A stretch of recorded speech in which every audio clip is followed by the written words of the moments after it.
apakah benar dia, maksudnya Muhammad SAW ini adalah Nabi? Pamanku Yasir berkata, iya. Ayahku berkata, ya, apakah benar dia Nabi yang telah disebutkan dalam kitab Taurat? 2 kali diulangi. Apakah dia benar Nabi? Kata saudaranya, iya. Ayahku berkata lagi, apakah engkau telah memastikan semua tanda-tanda kenabian yang ada padanya? Kata pamanku, iya. Semua dijawab iya. Berarti sudah tidak ada alasan untuk tidak beriman. Ayahku berkata lagi, lalu apa keputusanmu setelah tahu semua fakta ini? Pamanku menjawab, aku putuskan untuk memusuhinya selamanya. Pada saat Nabi SAW proses membangun Masjid Nabawi, dan pada saat itu beliau belum punya rumah, karena setelah pembangunan Masjid Nabawi, barulah Nabi SAW membangun rumah di sebelahnya. Sebentar, tolong diperbaiki mic-nya dulu. Jadi pada saat Nabi SAW membangun Masjid Nabawi, beliau belum punya rumah. Dan sebagaimana kita tahu bersama-sama bahwasanya rumah Nabi SAW berada di sebelah masjid beliau. Sebagaimana dijelaskan dalam hadis Bukhari, bahwasanya Aisyah radhiyallahu anha berkata, Rasulullah SAW kalau sedang beriktikaf, ya, sedang tinggal, gitu kan, di masjid di bulan Ramadan, maka beliau SAW terkadang memasukkan kepalanya melalui ya jendela masjid ke rumah Nabi SAW, ke kamarnya Aisyah radhiyallahu anha. Maka kata Aisyah, aku pun menyisir rambut Nabi SAW. Ini menandakan rumah Nabi SAW dengan masjid dempet, ya, dempet dengan masjid beliau. Dan ini ya kata para ulama dibolehkan dalam syar'i. Bolehnya seorang imam atau seorang ya pengurus inti atau bahkan pemimpin negara berada atau memiliki tempat tinggal pas bersebelahan dengan masjid agar dia selalu berinteraksi dengan masjid. Karena salah satu syarat mutlak seorang pemimpin negara adalah harus menjadi imam sebenarnya 5 waktu sholat di masjid yang dianggap paling besar di satu lokasi. Makanya Nabi SAW itu menjadi imam di masjid beliau SAW, dan setelah beliau meninggal Abu Bakar jadi khalifah dan beliau menjadi imam juga di masjid Nabi SAW 5 waktu sholat. Kemudian setelah itu Umar yang datang menjadi khalifah juga sholat menjadi imam di masjid Nabawi. Uthman pun begitu, Ali pun begitu radhiyallahu anhum ajma'in. Berarti Nabi SAW dan Khulafaur Rasyidin semuanya jadi imam sholat. Idealnya presiden kita mestinya itu menjadi imam sholat di Masjid Istiqlal 5 waktu sholat. Mestinya begitu. Kalau dalam hukum syar'i mestinya begitu. Jadi jelas sekali bahwasanya dalam Islam harus masjid patokannya. Harus masjid patokannya, dan memang itu adalah basis berdirinya negara Islam. Sudah saya jelaskan pada pertemuan yang sebelumnya bahwasanya Nabi SAW mengajarkan kepada kita nanti ada 3 basis berdirinya negara Islam. Yang pertama adalah membangun rumah ibadah yang dikenal dengan masjid, yang akhirnya menjadi ya center daripada kota itu atau kegiatan kota tersebut termasuk pemimpinnya sendiri. Itulah yang Nabi SAW lakukan pada saat masuk hijrah di Madinah, membangun Masjid Nabawi dan membangun Masjid Quba, atau Quba dulu baru Masjid Nabawi. Kemudian yang kedua adalah beliau mempersaudarakan Muhajirin dan Ansar, ini termasuk bahasan kita hari ini.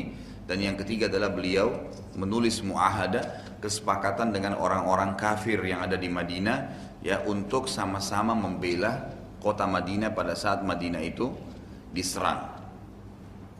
Baik, Nabi SAW pada saat belum membangun rumah, maka beliau terpaksa butuh tempat tinggal.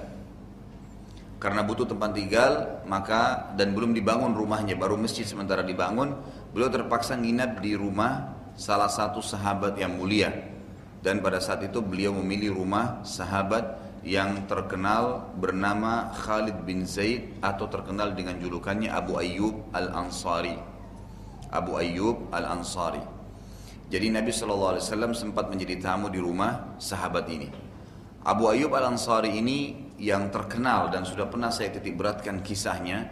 Beliaulah satu-satunya sahabat yang sempat ya gitu, hidup sampai di zamannya Yazid ibn Muawiyah, dan beliau ikut dalam pasukan yang menyerang Konstantinopel, ya, di mana Nabi SAW pernah bersabda, kalian pasti akan menyerang dan merebut Konstantinopel. Sungguh sebaik-baik pasukan adalah pasukan pada saat itu, dan sebaik-baik pemimpin yang memimpin pasukan tersebut. Juga dalam hadis lain dikatakan pasukan pertama yang menyerang Konstantinopel akan diampuni oleh Allah Subhanahu wa taala. Abu Ayyub Al-Ansari ini pernah ikut dalam peperangan tersebut di zamannya Yazid bin Muawiyah. Jadi waktu Ali radhiyallahu terbunuh, kemudian Muawiyah menjadi khalifah, yang menjadi raja dan mendirikan kerajaan pertama dalam Islam namanya dinasti Umayyah yang berkuasa dari tahun 41 sampai 132 Hijriah. Setelah Muawiyah meninggal dunia, diangkat anaknya bernama Yazid. Nah, di zaman Yazid inilah ada pasukan yang menyerang Konstantinopel, dan Abu Ayyub Al-Ansari ikut pada saat itu. Karena ingin mengejar fadilah tadi. Ada sebuah kisah sedikit berhubungan dengan Abu Ayyub sebelum kita masuk bagaimana kisah dia bersama Nabi SAW pada saat Nabi nginap di rumahnya. Jadi beliau memang sahabat yang sangat mulia.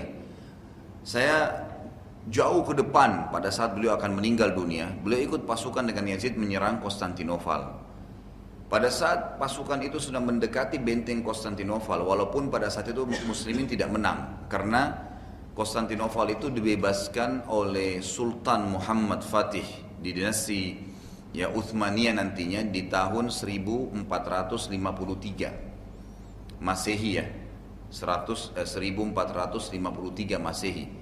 Jadi kurang lebih ya 600 tahun sekian ya, kurang lebih hampir gitu, hampir 600 tahunan yang lalu baru dibebaskan Konstantinopel. Jadi di zaman Abu Ayyub belum, gitu kan. Tapi di tengah jalan subhanallah Abu Ayyub merasa beliau akan meninggal dunia. Lalu beliau menitip pesan kepada pada Yazid pada saat itu yang ikut juga berperang. Wahai Yazid, kalau seandainya aku mati sebelum mencapai benteng Konstantinopel, gitu kan, maka jangan kuburkan jenazahku kecuali di depan benteng itu. Jadi dia karena inginnya mendapatkan fadilah tadi yang Nabi SAW janjikan bahwasanya pasukan pertama yang menyerang Konstantinopel akan diampuni, pasukan yang menyerang dan menang pada saat menyerang Konstantinopel itu adalah sebaik-baik pasukan, pemimpinnya sebaik-baik pemimpin dan pasukannya sebaik-baik pasukan gitu. Pada saat beliau ternyata betul malam hari tidur, besok paginya meninggal dunia, dan benteng Konstantinopel masih jauh, masih lumayan ya.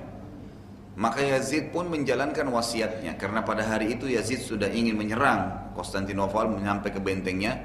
Setelah dimandikan Abu Ayyub Al-Ansari, dibungkus dengan kain kafan, lalu dipikul dengan pasukan muslimin, Pada saat dipikul dengan pasukan muslimin, dibawa, digotong dengan pasukan menuju ke depan benteng, ternyata ada mata-mata dari orang-orang Romawi, karena Konstantinopel ini dulu induknya kekuatan Romawi, ya, yang sekarang menjadi Turki ya, yang diubah namanya menjadi Istanbul sekarang, itu artinya ya, kota Islam gitu kan.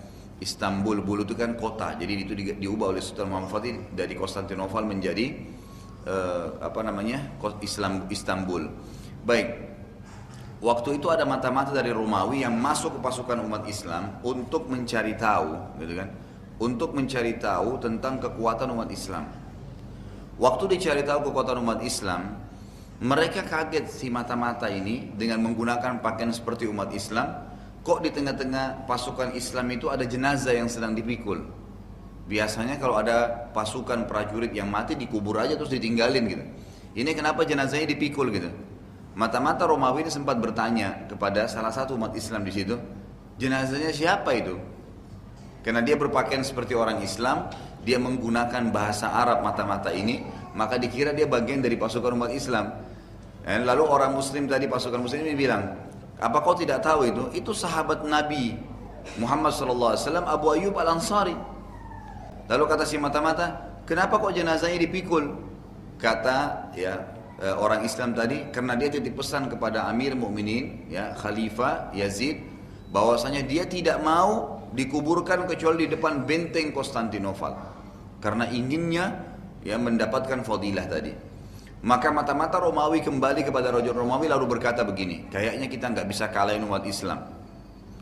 Kenapa ditanya oleh Raja Romawi? Dia bilang jangankan orang hidupnya, orang matinya umat Islam saja mau berperang. Jadi ternyata dengan pesan Abu Ayyub Al-Ansari luar biasa gitu, membuat musuh jadi gentar gitu. Tapi memang kondisinya pada saat itu belum Allah berikan kesempatan untuk memenangkan peperangan. Memang nanti ada kisah sendiri, nanti kalau kita insya Allah kalau Allah masih mudahin dan Allah panjangkan umur saya bisa membahas tentang Utsmaniyah, nanti akan ada bahasan tentang pembebasan Konstantinopel ini gitu kan. Jadi ada ketebalan benteng yang luar biasa, dia ada 2 lapis benteng dan itu kurang lebih ketebalan bentengnya 15 kaki dan 20 kaki, 2 lapis gitu kan. Dan tingginya pun sama, tingginya sekitar 20 kaki, jadi sangat tinggi sebenarnya dan sangat tebal tembok itu baru bisa masuk ke kota. Apalagi di antara tembok satu dan tembok kedua tuh ada danau gitu kan, yang tidak bisa ditembus, susah sekali ditembus. Baik, intinya adalah kisah jenazahnya tadi Abu Ayyub Al-Ansari yang kita ingin titik beratkan. Baik, kita kembali lagi ke belakang jauh sebelum Abu Ayyub meninggal dunia, waktu awal-awal Nabi SAW membangun Masjid Nabawi. Sempat beliau menjadi tamu di rumah sahabat yang mulia ini Abu Ayyub Al-Ansari atau Khalid bin Zaid radhiyallahu anhum. Kebetulan waktu menjadi tamu di rumah Abu Ayyub Al-Ansari, Nabi SAW sempat kena rumahnya 2 tingkat atau meminta kepada Abu Ayyub agar dipersilahkan nginap di lantai 1 atau lantai pertama. Lantai kedua Abu Ayyub dan istrinya. Biasanya Abu Ayyub nginap di lantai 1 gitu. Tapi permintaan Nabi SAW di lantai pertama, walaupun Abu Ayyub minta Nabi di atas, karena di atas itu untuk tamu memang gitu. Hanya saja kondisi rumah pada zaman dulu beda, tidak seperti sekarang. Kita sekarang sudah ada cor beton kayak ini gitu kan. Kalau ada air tumpah di atas itu pun kadang-kadang masih netes gitu. Kalau ada celah-celah semen yang kurang bagus maka mungkin bisa tembus airnya. Apalagi di zaman dulu itu hanya batang-batang pohon kurma yang dirapat-rapatin kemudian ditempelin tanah liat yang dikeringkan. Jadi kalau basah itu jelas bisa turun tanahnya gitu. Maka Nabi SAW berkata, saya akan di lantai 1 wahai Abu Ayyub karena permasalahannya kami akan sering atau banyak kedatangan tamu. Abu Ayyub pun mengatakan baiklah ya Rasulullah. Kemudian Abu Ayyub nginap di malam hari di lantai 2 rumahnya. Tengah malam Abu Ayyub seperti mungkin kita biasa umumnya orang menyiapkan air minum kalau dia haus malam di dekatnya gitu. Waktu Abu Ayyub akan tidur sama istrinya dan zaman itu pada saat itu kebetulan lagi musim dingin dan Madinah ini sangat dingin. Kalau dingin itu luar biasa gitu.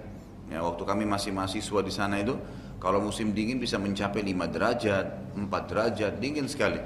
Dan kadang-kadang yang turun memang bukan salju tapi turun es batu ya kadang-kadang yang itu kalau turun bisa mencahin kaca-kaca mobil, jadi dingin sekali, luar biasa gitu.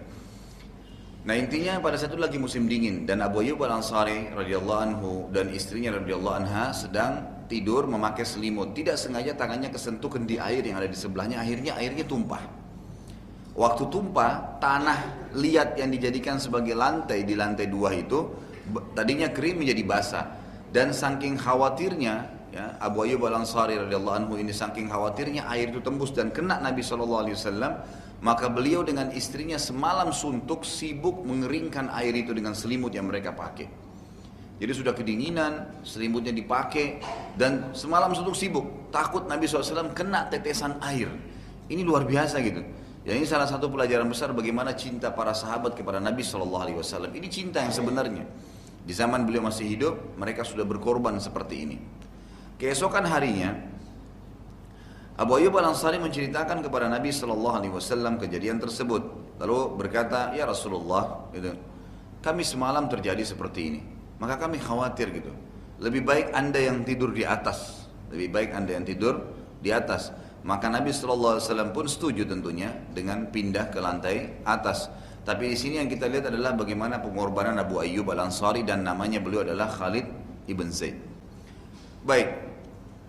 Kemudian selanjutnya Nabi SAW termasuk kejadian pada saat itu. Sementara proses pembangunan Masjid Nabawi masih ada beberapa orang Muslim yang belum sempat hijrah ke Madinah.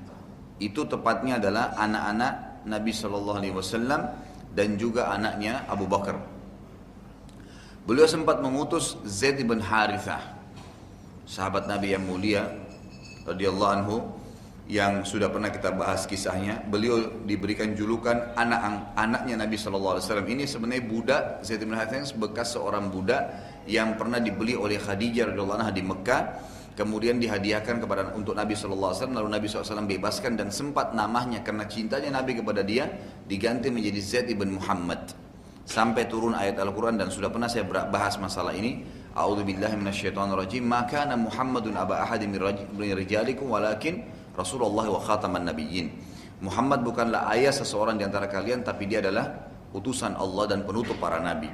Maka diubah kembali namanya menjadi Zaid ibn Harithah. Zaid ibn Harithah. Baik, Zaid ibn Harithah radhiyallahu anhu ini diutus oleh Nabi SAW ke Mekah untuk menjemput anak-anak Nabi SAW dan juga keluarganya Abu Bakar, dan akhirnya berhasil dibawa ke Madinah. Di sini ulama sejarah memang ada tidak menyebut, atau kebanyakan mereka tidak menyebutkan nama, tapi kemungkinan besar adalah anak-anak Nabi SAW yang masyhur ya, adalah Ruqayyah, Ummu Kalthum, kemudian Zainab dan Fatimah. Ya, Zainab dan Fatimah. Hanya saja di sini masih khilaf di antara ulama apakah Ruqayyah ikut atau tidak, karena Ruqayyah ini menikah dengan Utsman bin Affan masih di Mekah, dan disebutkan dalam beberapa riwayat yang lain baru beberapa bulan menikah itu sudah meninggal, dan akhirnya Nabi SAW menikahkan Utsman lagi dengan Ummu Kalthum ya radhiyallahu anhum ajma'in. Dan kemungkinan kata para ahli sejarah yang ikut hijrah adalah Ummu Kalthum, Zainab dan Fatimah. Kemudian dari keluarga Abu Bakar radhiyallahu anhu adalah istri Abu Bakar dan juga anaknya dua orang, Asma dan juga Aisyah radhiyallahu anhunna. Baik, ini termasuk kejadian yang terjadi pada saat itu sementara proses Masjid Nabawi lagi dibangun. Kemudian juga ada pelajaran besar di sini, saudaraku.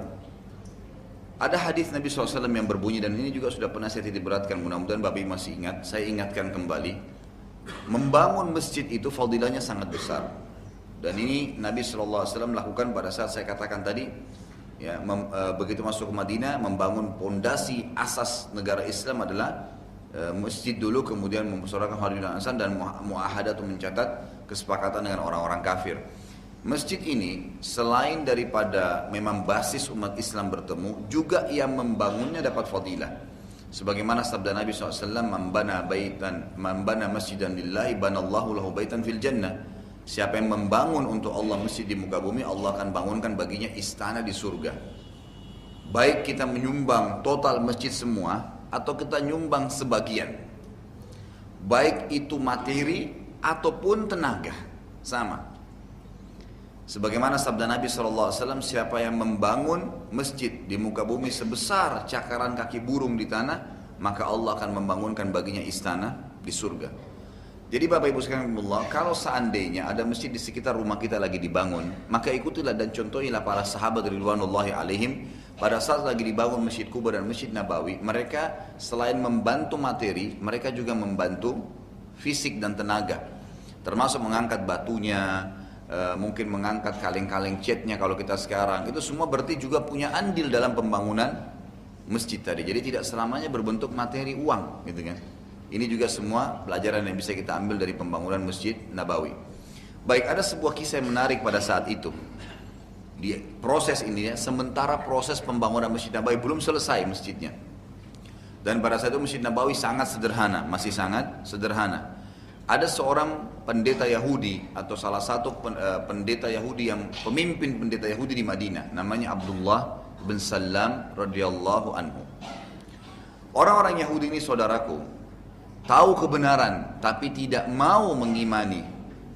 Alasan mereka sudah pernah saya juga titik beratkan, karena mereka punya fanatisme keturunan. Mereka menganggap harusnya Nabi terakhir itu dari Bani Israel, dari turunan Nabi Yakub alaihissalam. Tapi ternyata Nabi terakhir datangnya dari turunan Ismail, anak-anak dari istri yang lain, ya dari Nabi Ibrahim alaihissalam, gitu kan. Dan mereka menganggap itu ya tidak perlu beriman kepadanya. Jadi orang-orang Yahudi tahu. Makanya Allah menyebutkan dalam Al-Quran tentang orang-orang Yahudi, a'udzubillahi minasyaitonirrajim, ya'rifunahu kama ya'rifuna abna'ahum. Mereka sangat mengenal siapa itu Muhammad SAW sebagai Rasul, sebagaimana mereka mengenal anak-anak mereka. Jadi orang-orang Yahudi tahu gitu kan. Makanya orang-orang Yahudi, nanti akan kita lihat kisahnya di sini.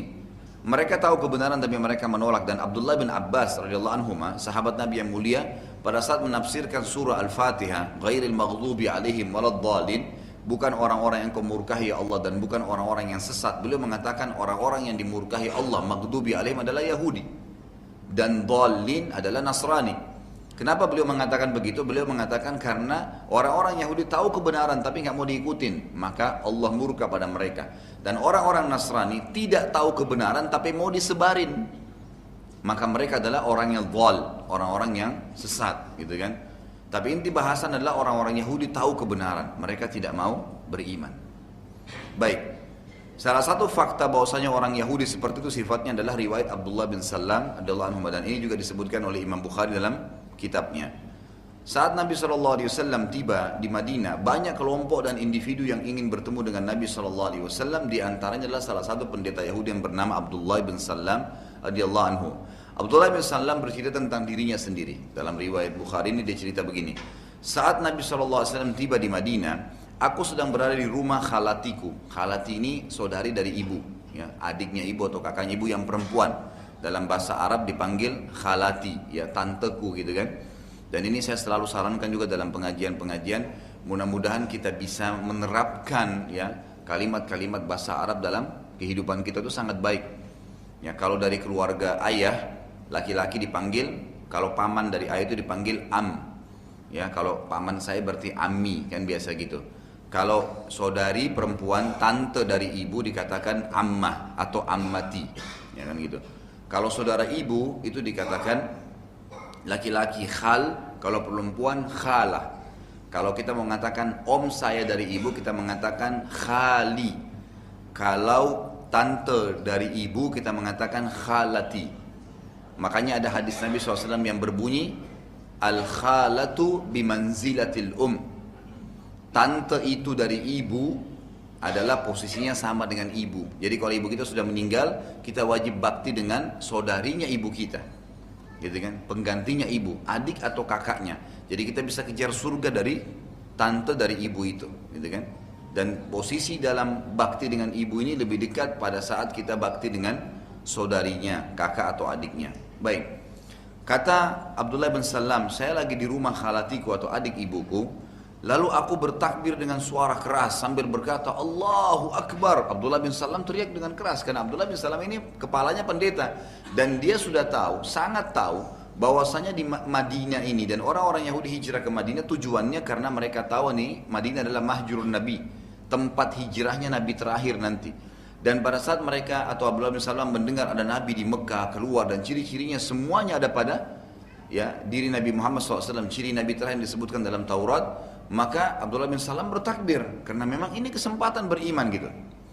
Lalu kata dia, waktu aku bertakbir Allahu Akbar dengan suara keras, khalatiku pun kaget dan berkata, apakah engkau bertakbir untuk orang itu? Sementara bila Musa saja datang, belum tentu engkau bertakbir sekeras itu. Maka Abdullah bin Salam berkata, wahai khalatiku, wahai saudari ibuku, sungguh iya, Nabi Muhammad SAW dan Musa adalah saudara dan sama. Jelas, Musa Nabi dan Muhammad pun alaihimussalatu wassalam Nabi. Dan pada dirinya nyata tanda-tanda kenabian terakhir yang telah disebutkan dalam kitab Taurat. Jadi semua ciri-cirinya ada. Dari dalam kitab Taurat, saudariku dan saudaraku, itu terkenal sekali ciri Nabi SAW secara fisik. Bagaimana rambutnya, bagaimana kulitnya, bagaimana postur tubuhnya, siapa ayahnya, siapa ibunya, nanti dia keluar di mana, semua jelas.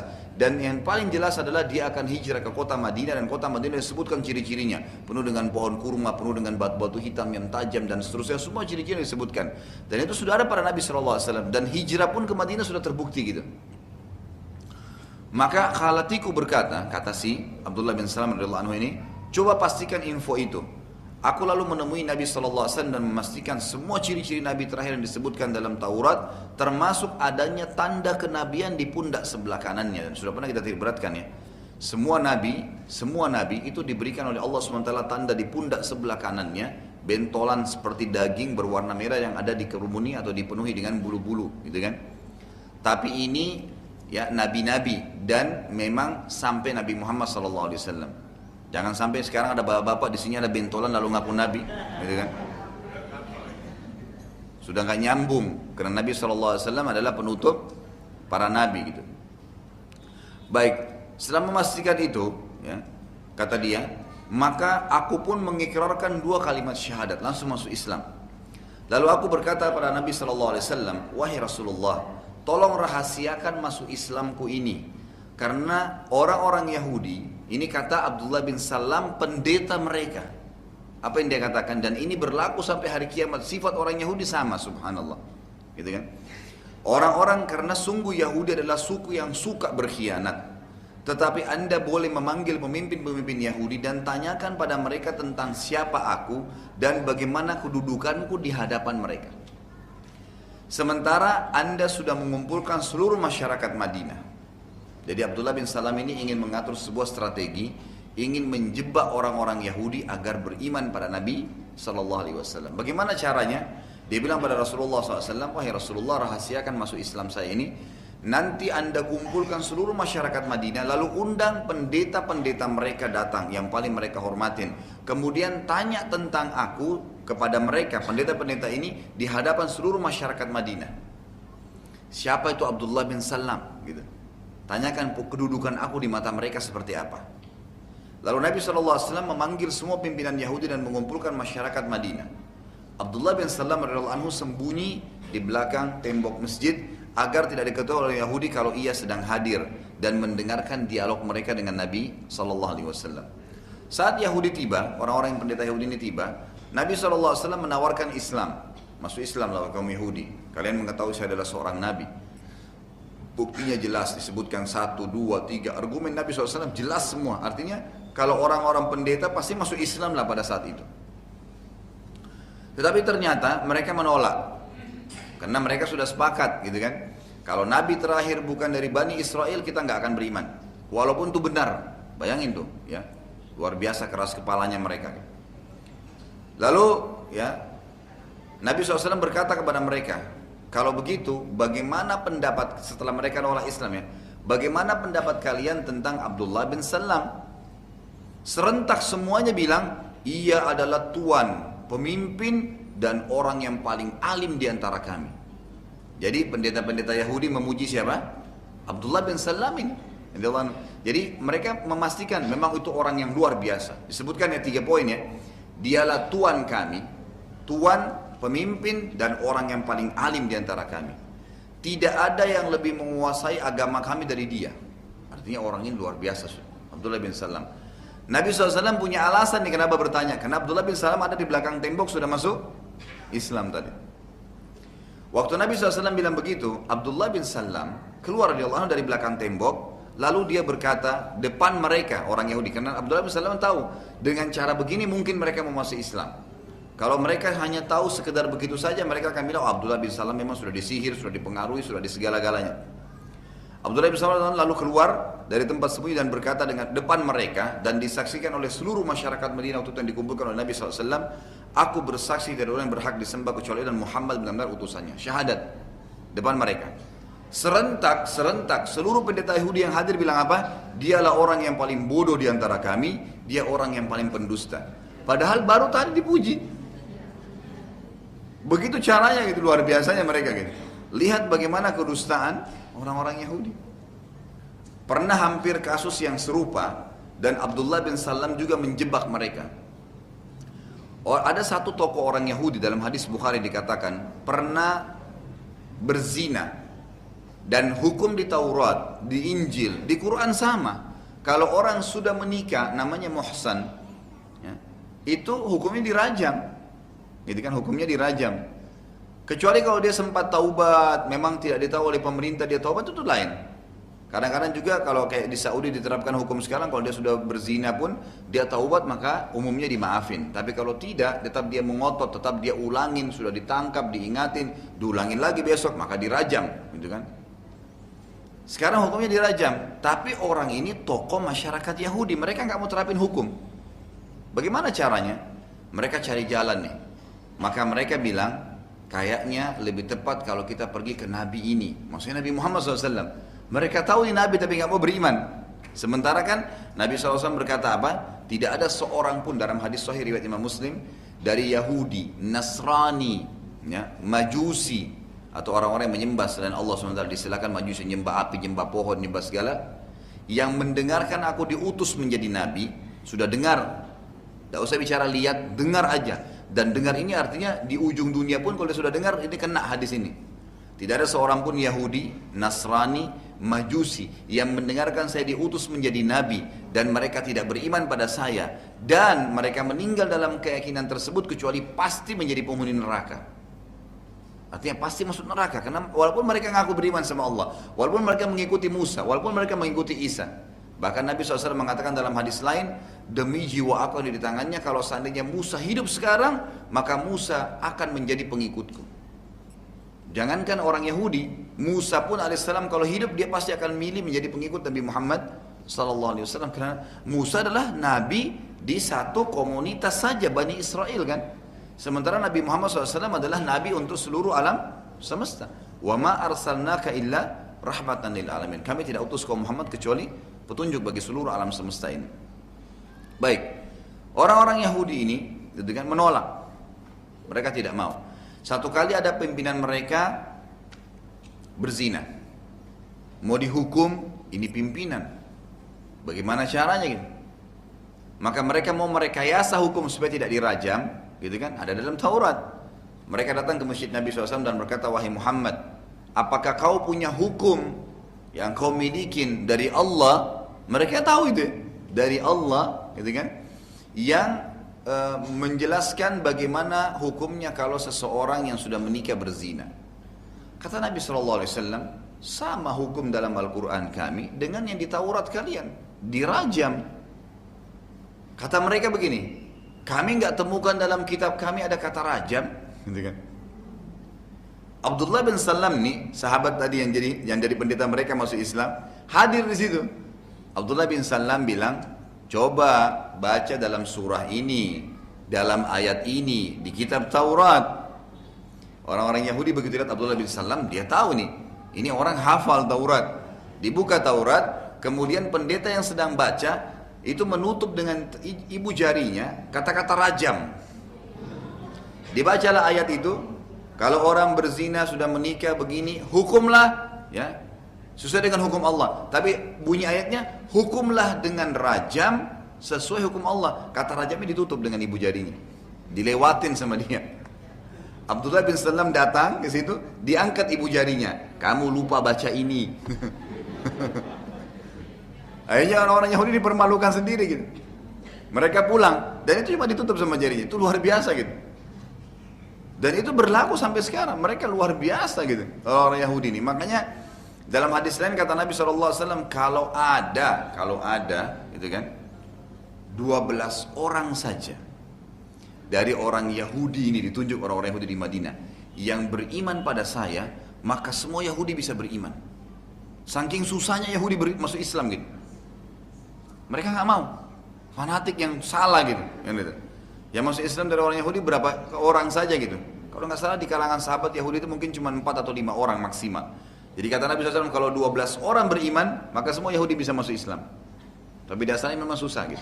Maksudnya di zaman beliau masih hidup. Baik, Sofia binti Huyai, siapa orang ini? Istri Nabi SAW. Huyai bin Akhtab, nanti akan kita bahas di perang Khaybar, adalah rajanya orang-orang Yahudi di Khaybar. Dan Nabi SAW nanti akan membebaskan Khaybar dan menghukum orang-orang Yahudi. Nah nanti di perang Khaybar itu akan ada bahasan Sofia radhiyallahu anha yang akan jadi istri Nabi SAW. Itu ayahnya dia adalah pimpinan orang-orang Yahudi di Khaybar, gitu kan? Tadinya tinggal di Madinah, tapi nanti akhirnya pindah ke satu lokasi namanya Khaybar dan Nabi SAW akan menyerang mereka. Sofia waktu itu anaknya Huyai bin Akhtab ini, ya pimpinan Yahudi. Waktu belum dia masuk Islam tentunya, karena nanti dia akan jadi tawanan perang dan menjadi bagian daripada Nabi atau haknya Nabi SAW, harta rampasan perang Nabi SAW, dan Nabi bebasin lalu Nabi SAW menikahi salah satu istri Nabi SAW. Sofia binti Huyai radhiyallahu anha yang merupakan nanti jadi istri Nabi SAW berkata, pada saat itu ya, belum masuk Islam, belum jadi istri Nabi. Dia berkata, aku adalah orang yang paling dicintai oleh ayahku Huyai bin Akhtab. Ayahnya ini selain raja juga seorang pendeta Yahudi. Tidak pernah ia melihatku kecuali pasti aku dipeluknya. Begitu pula dengan pamanku Yasir bin Akhtab, juga seorang pendeta yang terkenal. Ya. Suatu hari saat mereka selesai menemui Nabi Muhammad SAW, maksudnya waktu Abdullah bin Salam menjebak mereka tadi. Bukan menjebak tentang masalah ayat rajam ya, bukan. Menjebak tadi masuk Islamnya Abdullah bin Salam yang sembunyi belakang tembok gitu. Biasanya mereka berdua pulang memelukku, karena waktu itu Sofia masih kecil ya. Tetapi saat itu sama sekali tidak, dan mereka berdua kelihatan suntuk dan tidak menghiraukan aku karena besarnya masalah yang sedang menyibukkan mereka. Ayahku berkata pada pamanku, Huyai berkata kepada Yasir tadi, dan aku mendengarkan pembicaraan mereka, apakah benar dia, maksudnya Muhammad SAW ini adalah Nabi? Ya. Pamanku Yasir berkata, iya. Mereka akui, iya. Dan ini kesaksian siapa? Sofia, anaknya Huyai, anaknya raja dan pendeta mereka gitu. Ya nanti jadi istri Nabi SAW. Ayahku berkata, ya, apakah benar dia Nabi yang telah disebutkan dalam kitab Taurat? 2 kali diulangi. Apakah dia benar Nabi? Kata saudaranya, iya. Lalu diulangi lagi, apakah dia benar Nabi yang disebutkan dalam kitab Taurat? Pamanku menjawab, iya. Ayahku berkata lagi, apakah engkau telah memastikan semua tanda-tanda kenabian yang ada padanya? Kata pamanku, iya. Semua dijawab iya. Berarti sudah tidak ada alasan untuk tidak beriman. Ayahku berkata lagi, lalu apa keputusanmu setelah tahu semua fakta ini? Pamanku menjawab, aku putuskan untuk memusuhinya selamanya. Jadi sampai para ulama mengatakan, kalau ada manusia yang paling layak masuk neraka, Yahudi. Luar biasa gitu. Tahu kebenaran, tidak mau ikut. Dan Allah sebutkan dalam Al-Quran tadi. Mereka mengenal Nabi SAW sebagaimana mereka mengenal anak mereka. Sampai sekarang orang Yahudi tahu tuh kalau Islam benar. Sampai sekarang. Dan mereka tahu benar bahwasanya nanti di akhir zaman mereka akan menjadi pengikut Dajjal. Dan Dajjal nanti akhirnya akan ke Palestina, gitu kan. Kemudian nanti akan dibunuh oleh Nabi Isa alaihissalam. Pada saat Nabi Isa akan sudah selesai membunuh Dajjal, maka kata Nabi SAW dalam hadis Bukhari Muslim dengan hadis sahih, nanti semua batu dan pohon akan berbicara, hai Muslim, ini Yahudi di batas saya atau di sebelah saya, bunuhlah dia. Gitu kan? Jelas begitu. Kata Nabi SAW, kecuali satu pohon itu adalah garqat. Pohon garqat namanya. Pohon yang sedikit daunnya dan buahnya agak pahit, kemudian banyak durinya gitu. Pohon itu yang tidak berbicara. Kata Nabi SAW, karena itu pohon Yahudi. Sekarang ini di Israel, Yahudi tanam pohon itu banyak-banyak. Berarti mereka tahu tuh kasusnya itu. Sengaja nanam pohon itu, karena mereka tahu nanti akhir zaman akan dibunuh oleh umat Islam. Subhanallah. Jadi saya pribadi sering bilang begini, kalau ada orang Islam yang sudah tahu benar sholat berjamaah di masjid itu perintah Allah, tutup aurat itu perintah Allah, tapi masih ngotot tidak mau lakukan, berarti sama dengan Alhamdulillah. Bukan saya yang bilang ya, terakhirnya Bapak Ibu yang bilang. Jadi kita semua sama-sama, kalau ada yang bilang Ustadz Khalid enggak, sama jamaah saya semuanya kok gitu. Jadi kalau ada orang yang ngotot sudah tahu kebenaran tetap tidak mau dikerjakan, gitu kan? Itu sama dengan Yahudi. Allah akan murka dengan mereka. Tahu kebenaran kenapa? Gitu kan? Tahu ini nggak boleh, masih dilanggar. Tahu ini diperintahkan, tidak dikerjakan. Kenapa? Setiap Muslim, Bapak Ibu sekalian pegang ini sebuah prinsip dasar ya. Di atas kepala kita harus ada sebuah bendera besar. Judulnya, tulisannya bendera itu agama.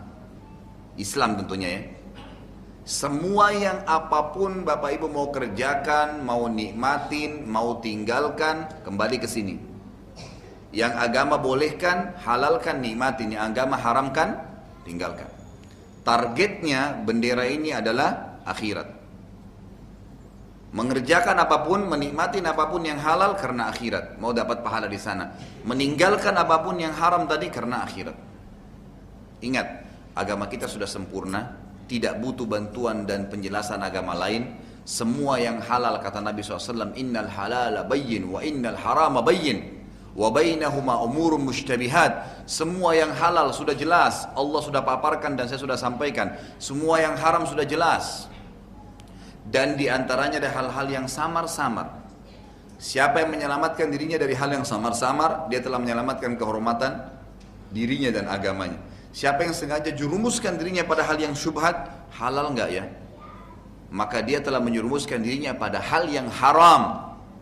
Berarti syubhat pun tidak boleh. Seorang muslim harus benar-benar yang halal saja. Enggak ada toleransi. Mau masuk makan di restoran, halal enggak ya? Tinggalin.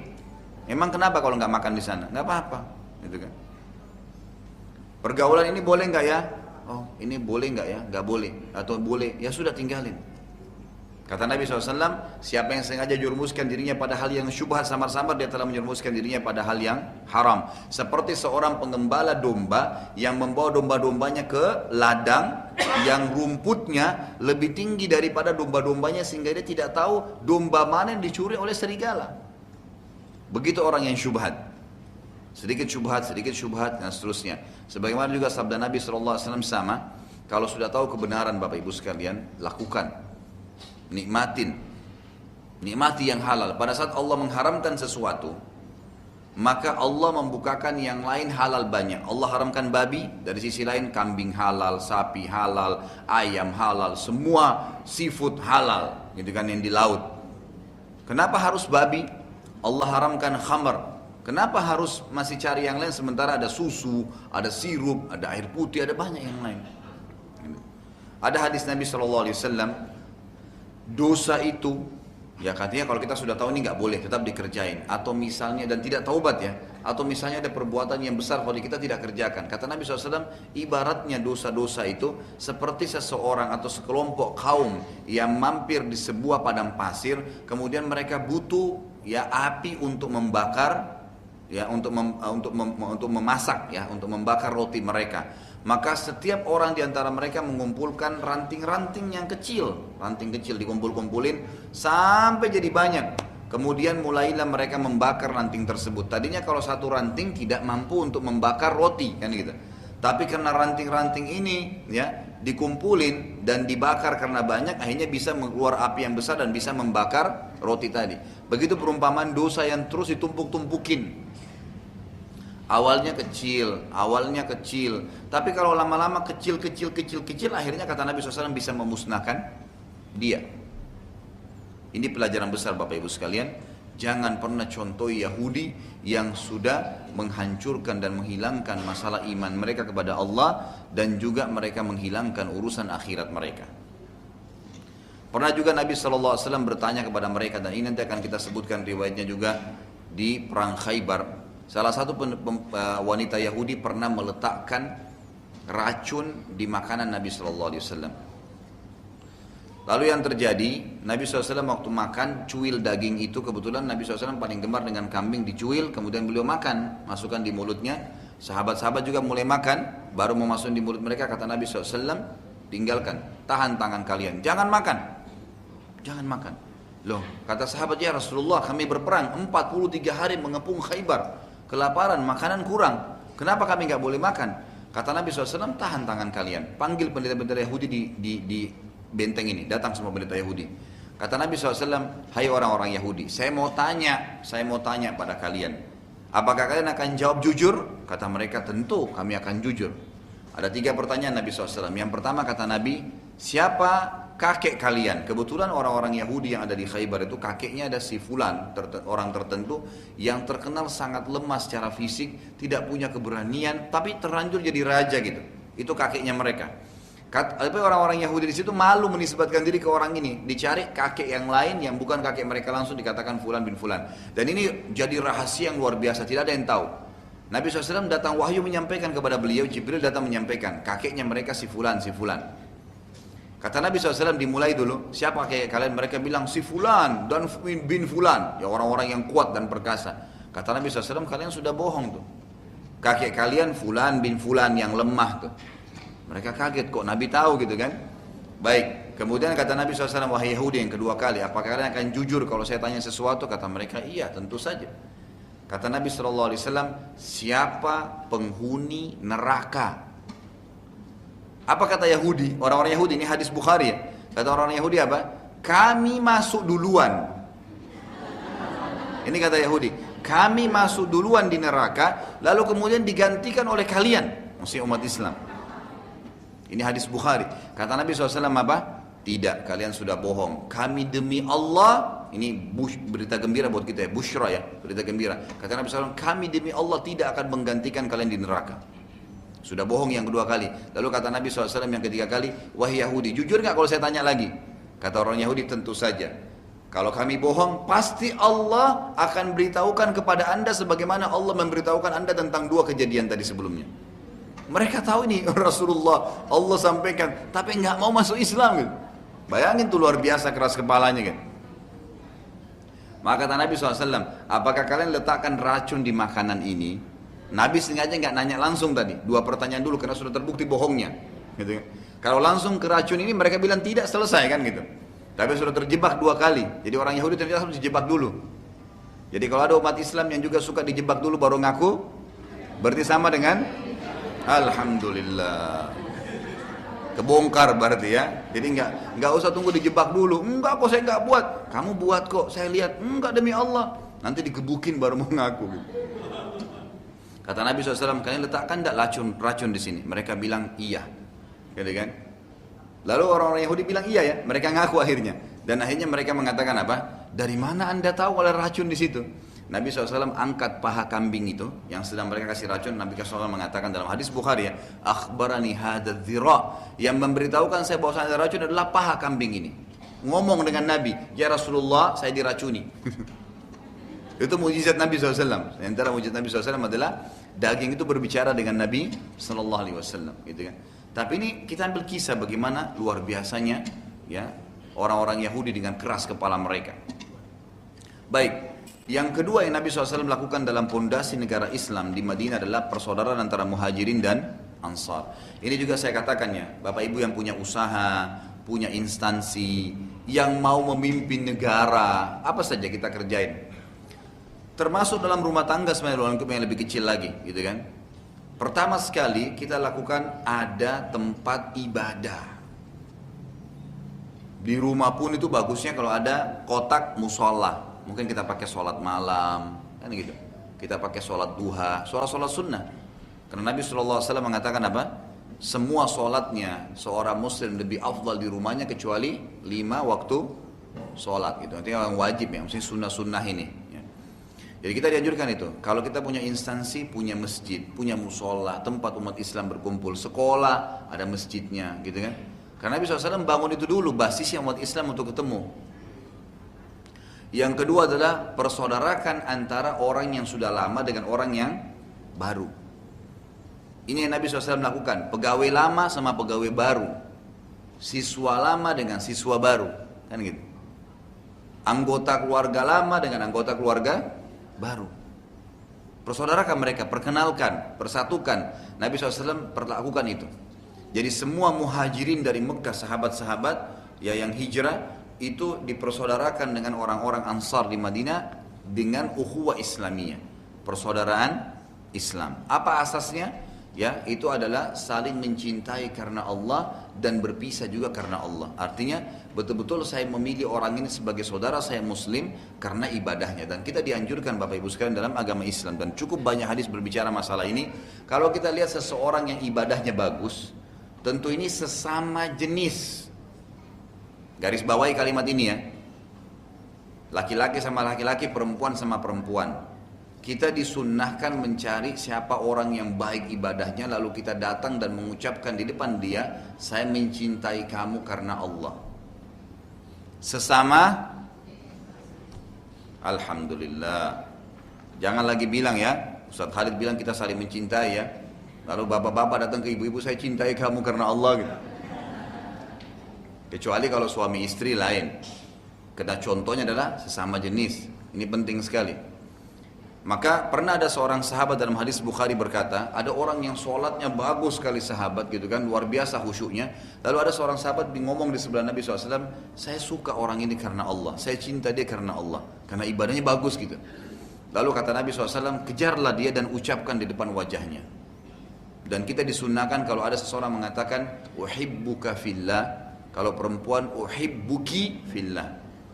Ka dan ki, uhibbuka fillah dan uhibbuki fillah, gitu kan? Sesama jenis.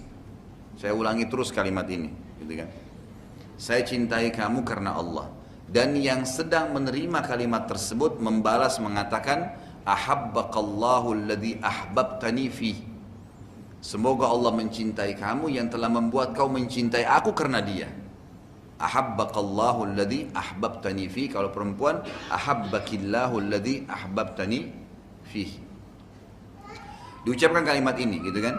Baik, bersatu karena imannya kepada Allah, berpisah juga karena imannya kepada Allah. Artinya kalau sampai temannya tersebut sudah menyimpang, ada salah diingatin, maksiat tidak mau juga, maka ditinggalkan karena Allah Subhanahu wa taala. Ini yang disebutkan juga dalam hadis Nabi sallallahu alaihi wasallam, di antara 7 golongan yang dinaungi pada hari kiamat tidak ada naungan kecuali dengan Allah, gitu kan? Adalah 2 orang yang saling mencintai karena Allah dan mereka berpisah karena Allah Subhanahu wa taala.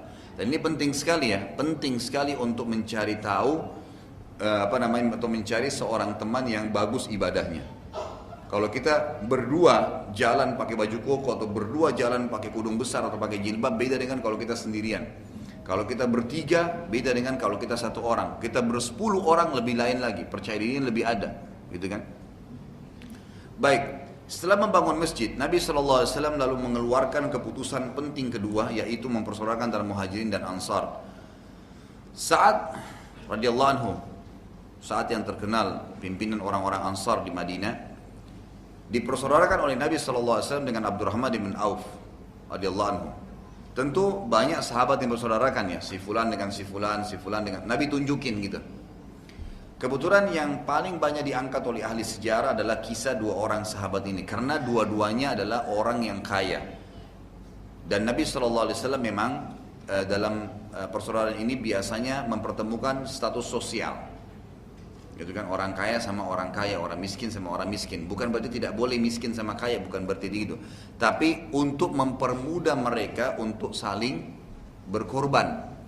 Karena dalam ukhuwah Islamiyah ini harus benar-benar berkorban. Makanya ada seorang sahabat, ya bukan sahabat, tabi'in, datang kepada Abdullah bin Mas'ud dalam riwayat yang sahih, sahabat Nabi yang mulia radhiyallahu anhu. Dia mengatakan, wahai Ibnu Mas'ud, aku mencintai kau karena Allah. Apa kata Abdullah bin Mas'ud? Apakah kau bersedia kantongmu menjadi kantongku? Sebagaimana aku bersedia kantongku menjadi kantongmu. Artinya, kebutuhanku adalah kebutuhanmu, kebutuhan adalah kebutuhanku. Itu persaudaraan dalam Islam. Sama-sama saling membantu.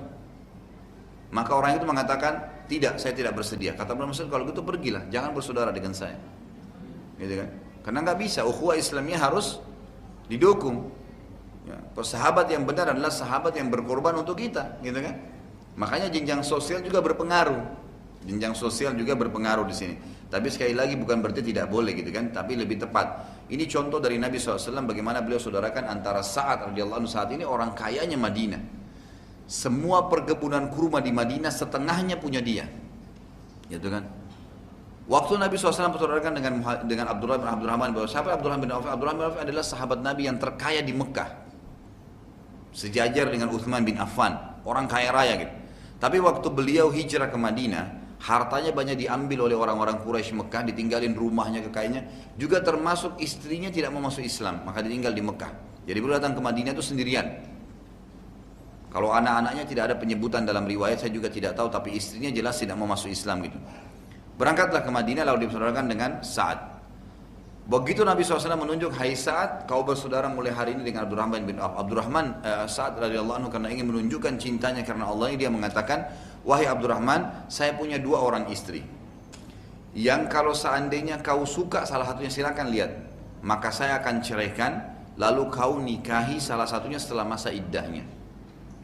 Kemudian saya juga memiliki kebun kurma yang terbesar di Madinah. Semua kebun kurma ini setengahnya punya saya.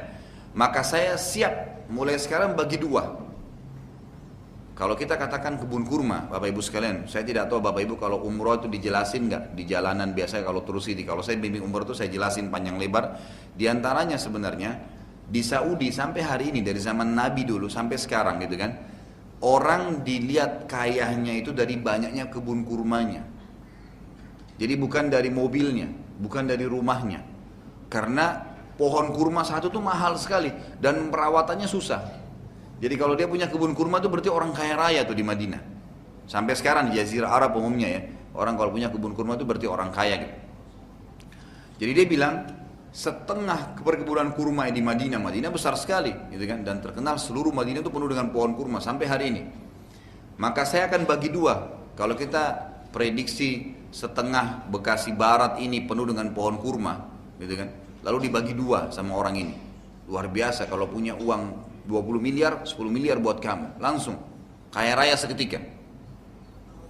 Saya tidak tahu, Allahu alam, kalau kita di sini yang hadir ditawarkan begini, mungkin tidak nolak ya.